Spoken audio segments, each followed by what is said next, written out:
comenzar ahora el libro de los Proverbios. Iniciamos como siempre con la oración. En el nombre del Padre, del Hijo, del Espíritu Santo. Amén.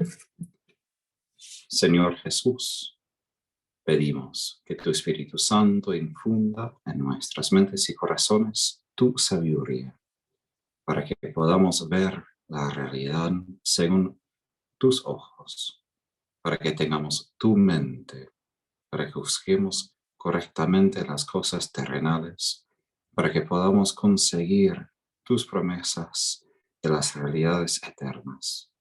Tú que vives y reinas por los siglos de los siglos. Amén. María, sede de la sabiduría, ruega por nosotros.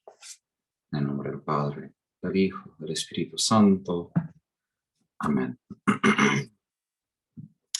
Bueno, si hemos comenzado con el libro de Apocalipsis. Ahí el libro justamente tiene como título La revelación de Jesús. Revelación que indica que Dios está activamente hablando a nosotros y revelando lo que nosotros jamás podríamos ver por nosotros mismos. Cuando hablamos de la fe católica, hay misterios que estrictamente hablando son de revelación. Quiere decir que de ninguna manera la razón humana hubiera podido descubrir esas realidades. Por ejemplo, eso de la Santísima Trinidad.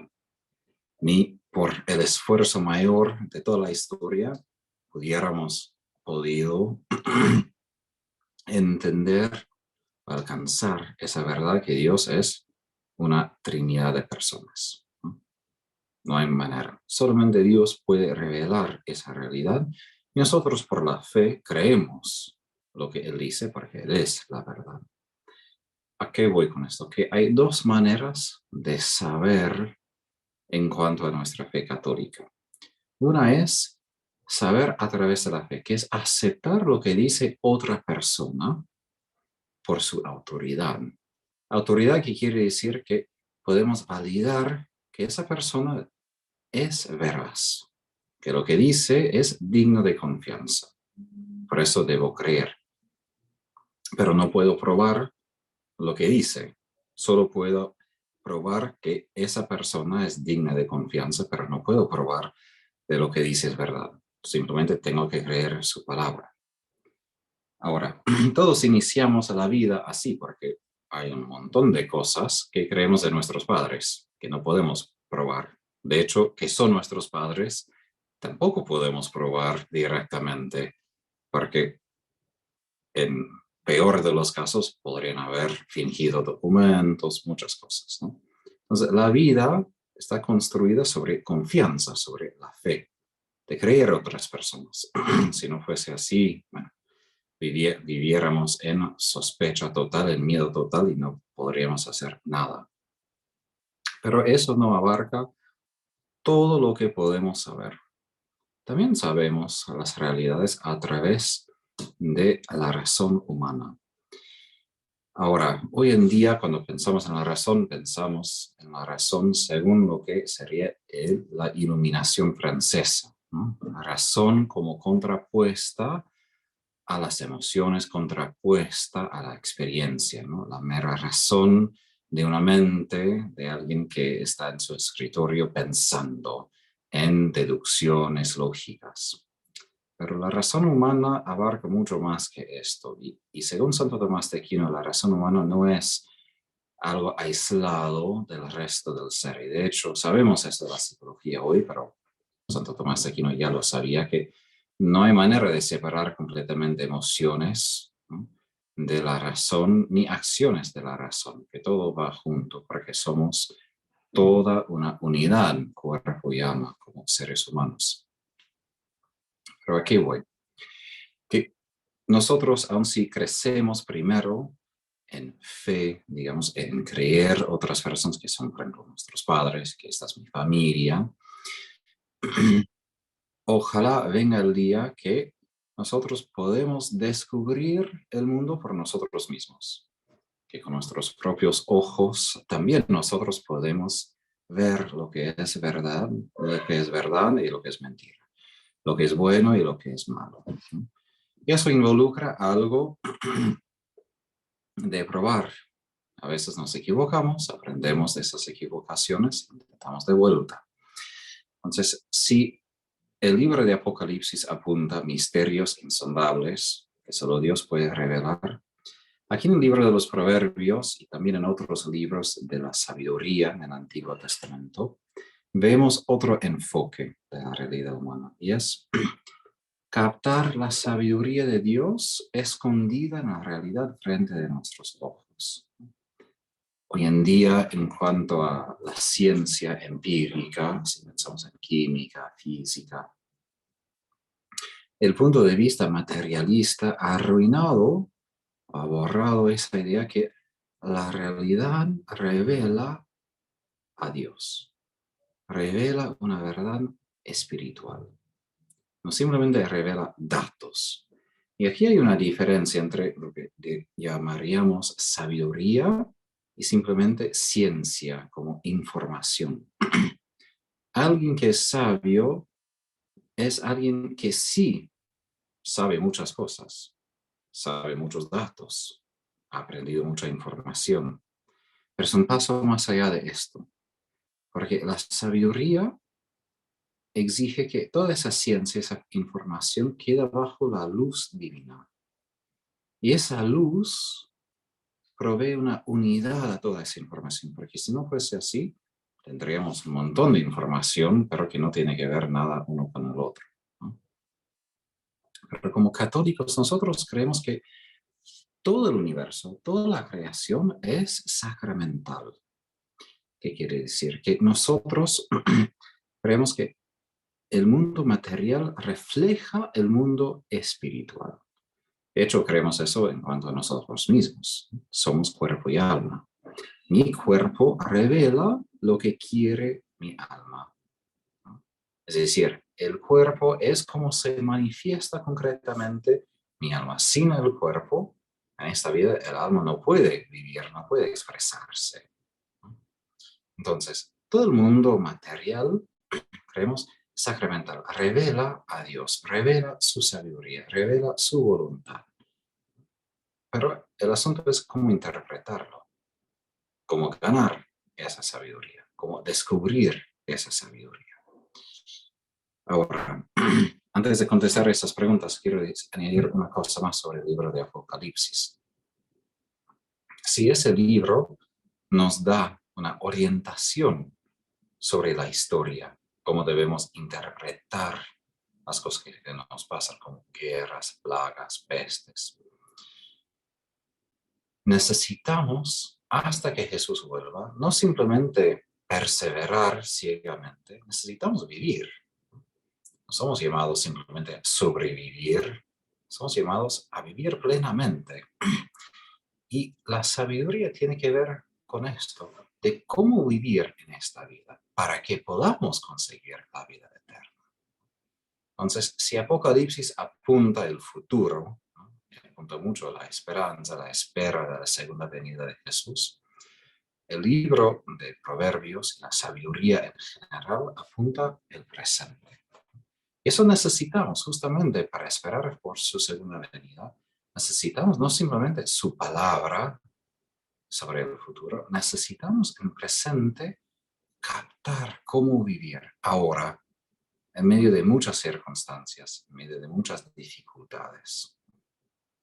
Eso es la sabiduría, ver la realidad tal cual es a la luz de Dios. Por esto, el libro de Proverbios comienza y termina con eso, que el temor del Señor es la raíz, es el comienzo de la sabiduría. Ahora, hablando así, el temor del Señor no tiene que ver con miedo, como que Dios nos odia o nos va a lastimar o herir. Tiene que ver más con eso. El temor es el respeto. Es la capacidad de reconocer la presencia de Dios. Porque Dios no solamente está presente en lo sagrado, en lo espiritual, digamos, de la iglesia, de oraciones. Dios es presente por todos lados, punto final, y en toda su creación, por todos lados. Entonces, no solamente en lo sagrado está presente también en la vida cotidiana, en cosas que parecen que no tienen que ver con Dios. Pero toda la creación tiene que ver con Él porque lo creó y le previó orden. De hecho, San Juan Pablo II, si recuerdo bien, un profesor mío de Polonia contó que había dicho a los jóvenes que antes de leer el libro, que es la Biblia, debe leer otro libro, que es la naturaleza. Que necesitamos todos ese contacto con Dios a través de lo natural, ¿no? Y no soltar lo natural solo para ponernos en el nivel de lo sagrado, lo espiritual, de las escrituras. Todo eso es obviamente bueno, pero el Nuevo Testamento, la redención, la segunda creación no anula la primera creación, ¿no? Sino la sana, la santifica, la perfecciona. Entonces, el temor del Señor tiene que ver con eso, que reconocemos la presencia de Dios. Hay un ejemplo de un libro sobre los ángeles que me ha ayudado mucho a entender, ¿no?, en práctica en qué consiste ese temor del Señor. El profesor dominico escribió que los demonios no perdieron su ciencia natural, es decir, los ángeles no descubren las cosas como nosotros, ¿no? Nosotros tenemos que investigar, tenemos que aprender, estudiar. Los ángeles y los demonios, al momento de su creación, recibieron conocimiento, ciencia infusa, ¿no? Es decir, Dios puso inmediatamente en sus inteligencias, en sus intelectos, todo lo que necesitaban saber del lado natural. Ahora, los demonios nunca perdieron esa ciencia, ese conocimiento natural. Por eso también, de hecho, los demonios pueden revelar misterios secretos de la naturaleza, porque lo conocen, no lo han perdido a causa de su pecado. Pero, aun si ellos saben muchas cosas de la ciencia, leyes, no pueden siempre predecir lo que va a pasar. ¿Por qué? Porque ellos presumen de que la naturaleza sigue tal cual es, porque sigue simplemente reglas, leyes inquebrantables. Es decir, su sistema de ciencia está encerrado en sí. Piensan que saben todo y va a funcionar así. Pero los santos ángeles, que tienen y su ciencia infusa de la creación y la ciencia de la gracia, es decir, el conocimiento de Dios a través de la gracia, reconocen que sí hay sistemas en la ciencia, en la naturaleza, gravedad, leyes de la física, lo que sea, ¿no? Pero Dios siempre puede intervenir como quiere, porque es Dios. Entonces no se cierran en su ciencia pensando que ya entienden todo, sino siempre da lugar, proveen un espacio donde Dios puede ser Dios, puede hacer lo que quiere, ¿no? Que llamamos los milagros, ¿no? Donde Dios puede intervenir como quiera. Eso es el temor del Señor. El temor del Señor reconoce que la realidad tal cual es un misterio. Y no es un misterio muerto de simplemente datos, de leyes que no entendemos, sino es un misterio de un Dios vivo, que está presente, que interviene, que cambia.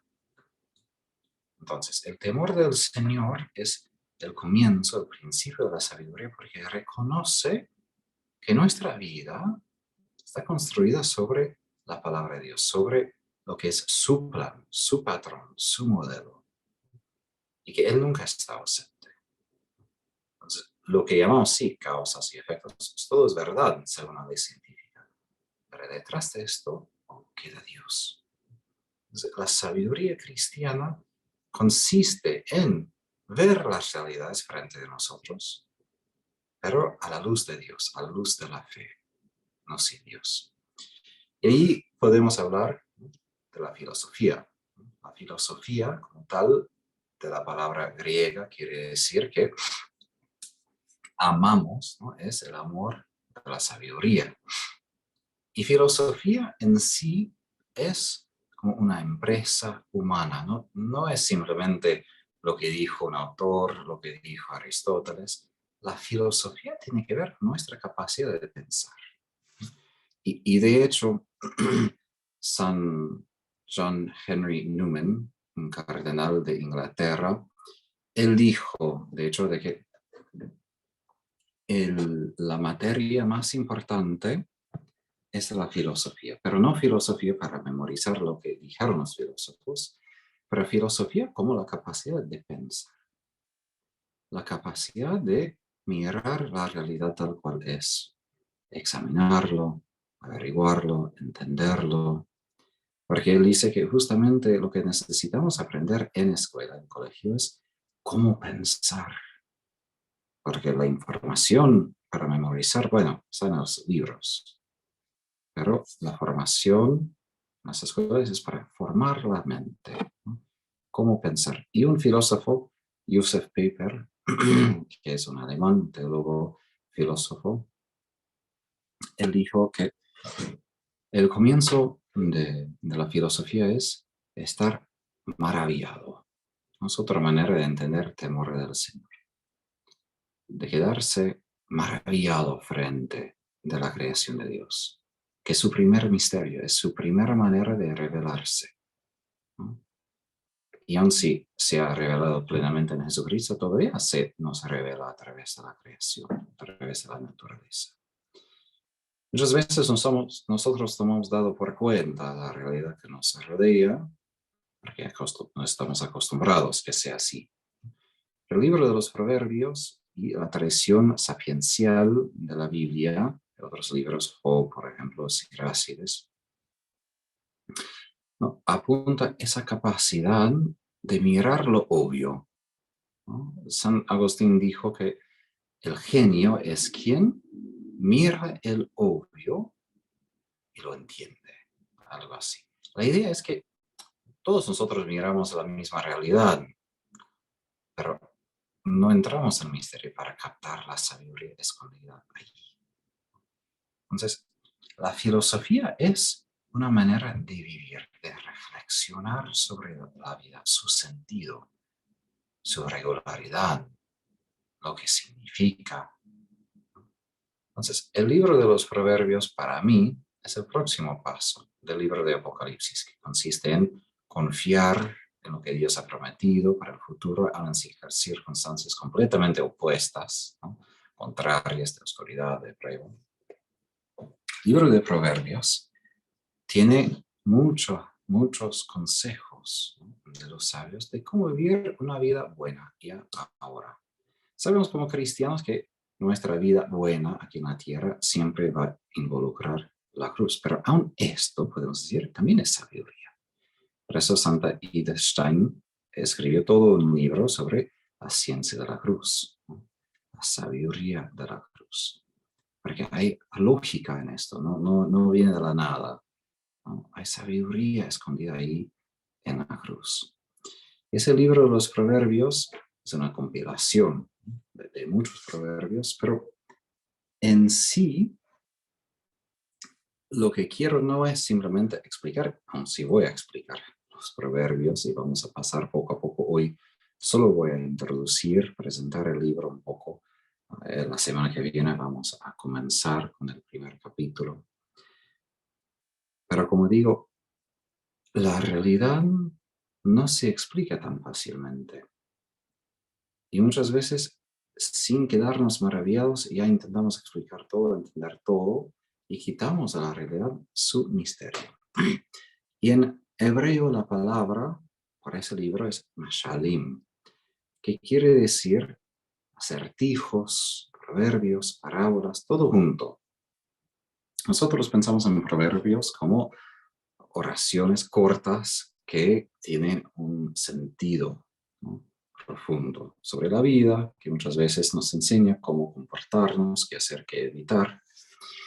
Pero mashal en hebreo tiene un ámbito mucho más grande, ¿no? Mashal aplica, por ejemplo, a las parábolas de Jesús, ¿no?, y también sus proverbios, porque Jesús mismo tiene varios proverbios en los evangelios. Pero mashalim, mashal, indica que Dios en algún sentido nos desafía. Él no simplemente revela todo a la vez. no hace todo fácil, no provee simplemente un libro, un texto para decir, mira, eso es todo lo que quiero, es así y punto final. Si fuese así, bueno, quizás la vida sería un poco más fácil, pero nosotros nunca pudiéramos madurar debidamente así. Y así Dios es un buen maestro, es un buen padre. Y Él deja ciertos acertijos en la realidad humana. Deja ciertas cosas así escondidas y si nosotros queremos entender, bueno, podemos entender. Y así muchos de los proverbios que vamos a leer en medio del libro, no es fácil simplemente entenderlo, como leer, entender y pasar. Son cortas porque viene de la experiencia de muchas personas y son resúmenes. Y probablemente son resúmenes de cosas que quizás exigieron años para que algunas personas lo experimenten y podrían como codificar la experiencia en ese proverbio. Entonces, detrás de pocas palabras es experiencia a veces de años, de varias personas. Es al punto que la sabiduría, a diferencia de la información, no es una cosa que uno se gana por sí simplemente en leer algo, escuchar algo. La sabiduría muchas veces viene de la práctica, viene de algo vivido, ¿no? De la experiencia humana cotidiana. Y así, Mashal indica que Dios siempre quiere enseñarnos. Eso es lo que quizás más quiero apuntar, que más allá de estudiar ese libro y su texto, es una manera de ver la realidad. Que Dios siempre es un buen maestro, siempre es un padre, que nos enseña, que nos cuida, que nos guía, que se revela, pero siempre está. Nuestra parte es permitir que Él nos desafíe, como Jesús hace con las parábolas. Los propios discípulos, en algún sentido, se quejaron de sus parábolas. ¿Por qué no nos hablas directamente, claramente?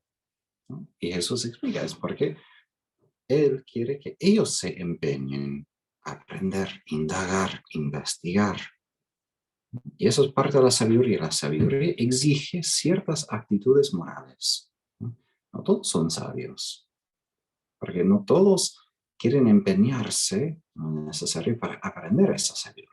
Como digo, aprender información es una cosa, pero sabiduría de corazón exige una fe vivida, una vida en acuerdo con la voluntad de Dios. Y así, una cosa que es importante, según Aristóteles, en su manera de describir cómo nosotros aprendemos cosas, y es que nosotros vemos a la realidad según lo que somos. Es decir, si soy mala persona, entonces voy a ver las cosas según la maldad de mi corazón, según la oscuridad de mi corazón. Si soy buena persona, voy a ver las cosas según la bondad de mi corazón. Por eso, ese libro comienza no con proverbios mismos, sino con la exhortación a un hijo a seguir la sabiduría, a escoger la sabiduría. Porque sin esa decisión moral, ¿no? De seguir la voluntad de Dios, de dejar el pecado, la sabiduría no va a poder echar raíces en nuestra vida. Sí, la sabiduría no tiene que ver simplemente con una cosa intelectual, tiene que ver con toda la vida. Somos sabios si no solo aprendemos, sino ponemos en acción.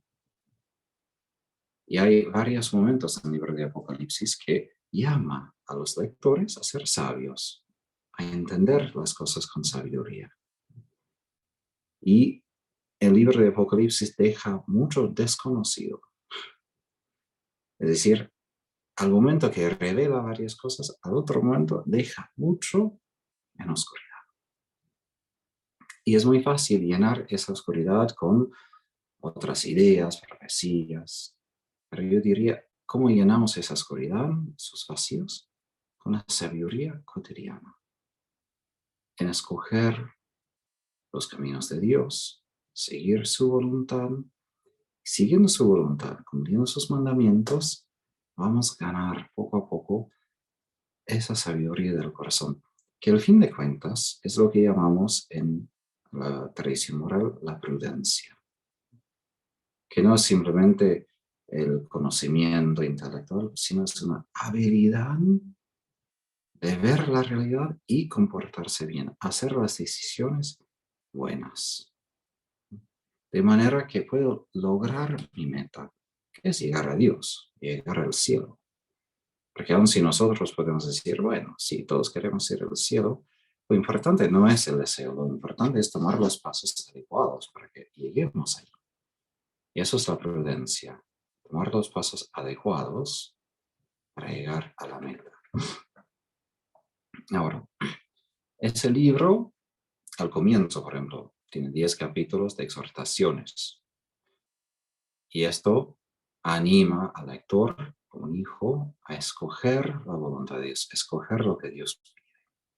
Porque esto es la puerta para la sabiduría, temor del Señor.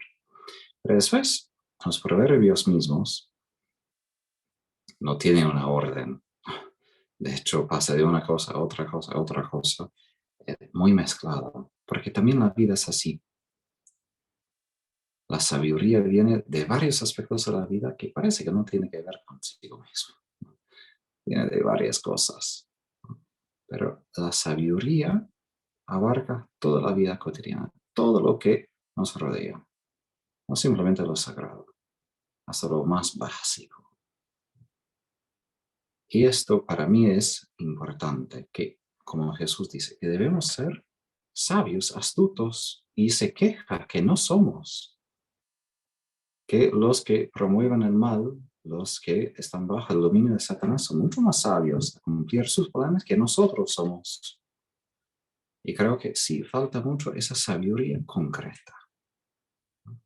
Porque sí creemos en Dios, pero Dios nos dio y la fe y la razón. Y Juan Pablo II, de hecho, escribió toda una encíclica, Fides Ratio, sobre esa combinación entre la fe y la razón.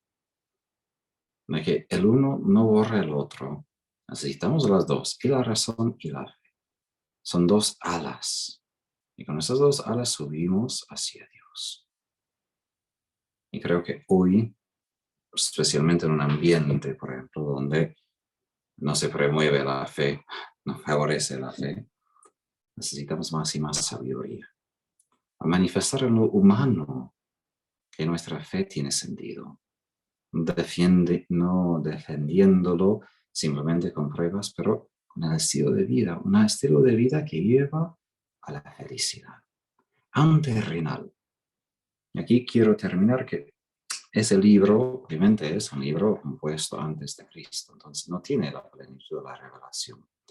Y como tal, habla mucho de esa retribución de la justicia. Los buenos reciben premios, los malvados reciben castigo. No siempre es así, sabemos, en esta vida, porque a veces los pecadores reciben sus premios y los buenos son castigados, ¿no?, por el desorden del pecado en este mundo. Pero aún así, también es verdad de que siguiendo la sabiduría, experimentamos paz, viviendo según el plan, el orden, el trono de Dios, ya tenemos esa paz. No tenemos que esperar hacia el cielo, porque una vida sabia nos pone en armonía con Dios, y en armonía con Dios todo florece, aún en medio de la oscuridad.